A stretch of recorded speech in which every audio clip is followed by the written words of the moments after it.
आणि पोलिसांनी देखील या महाराष्ट्रातल्या जनतेची जनभावना लक्षात घेऊन रात्रीचा दिवस करून अथक प्रयत्नाने ही केस पुटअप केली, योग्य तऱ्हेने पुरावे सादर केले, कुठेही गुन्हेगाराला सुटण्याची संधी मिळाली नाही अशा प्रकारचं वक्तव्य न्यायाधीशांनी देखील दिलं।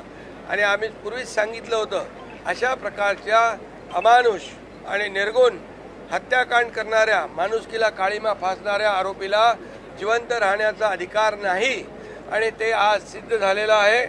आणि म्हणून मी न्यायाधीशांचं अभिनंदन करतो।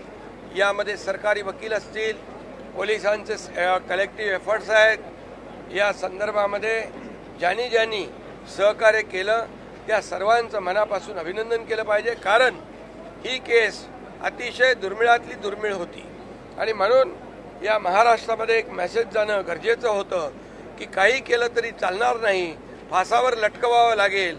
आणि म्हणून या नसरापूरच्या पीडितेच्या परिवाराला देखील या न्यायामुळे निश्चितपणे एक दिलासा, एक न्याय मिळाल्याची भावना, महाराष्ट्रातल्या मुलीबाळींच्या पालकांना देखील एक दिलासा या माध्यमातून मिळालेला आहे। मी पुन्हा एकदा न्यायदेवतेला धन्यवाद देतो आणि सगळ्यांचं अभिनंदन मनापासून करतो। पीडितेच्या कुटुंबियांना तुम्ही देखील स्वतः भेटला होता, त्यांना पीडितेच्या कुटुंबियांना तुम्ही देखील स्वतः भेटला होता, संबंधित अधिकाऱ्यांना देखील तुम्ही पीडितेच्या कुटुंबियांना देखील मी भेटलो होतो।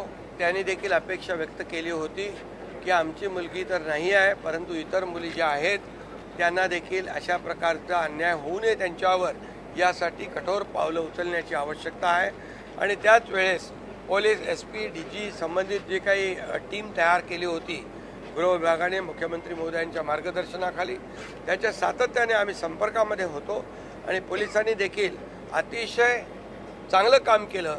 आणि म्हणून एक पोलिसांनी या केसमध्ये कमी वेळामध्ये चार्जशीट फाईल करून सगळ्या प्रकारचे पुरावे या ठिकाणी सादर केले। आणि या केसमध्ये 3 गुन्हे दाखल होते, एक पॉक्सो होता, एक रेप होता, एक मर्डर होता। न्यायाधीशांनी तिन्ही गुन्ह्यांमध्ये आरोपीला पॉक्सोला पण फाशी, हत्येला पण फाशी आणि रेपला पण फाशी, त्यामुळे याला तात्काळ फाशी होईल आणि एक सामाजिक मेसेज या गुन्हेगारांमध्ये जाईल। यहाँ पर नसरापुर हत्याकांड जो हुआ था, उस केस में कोर्ट ने आरोपी को सजाए मौत सुनाई है और इसलिए मैं कोर्ट का धन्यवाद अदा करता हूँ, कोर्ट का अभिनंदन करता हूँ। सरकारी वकील हो या हमारे पुलिस डिपार्टमेंट के SP हो, पूरी टीम हो, DG हो, सभी लोगों ने एक कलेक्टिव एफर्ट्स लेके वॉर फुटिंग पर दिन रात एक कर इस केस को आगे बढ़ाया, कोर्ट में पुटअप किया, पूरे तरह एविडेंस वहाँ पर साबित करके दिखाए और इसीलिए कम समय में फास्ट ट्रैक पर ये आरोपी जो कांबळे है इसको सजा हो गई है। हमने पहले ही कहा था कि ऐसे आरोपी की जीवित रहने का कोई अधिकार नहीं है, इसको सिर्फ फांसी और फांसी होनी चाहिए। और इसीलिए मैं तमाम सभी लोगों को धन्यवाद देता हूँ। मुख्यमंत्री जी देवेंद्र जी खुद ही इस केस को मॉनिटर कर रहे थे, वो भी यहाँ पर हमारी जो टीम थी उसको सहयोग कर रहे थे। होम डिपार्टमेंट का भी इसमें धन्यवाद उनको देना चाहिए, क्योंकि ये एक बेंचमार्क डिसीजन है।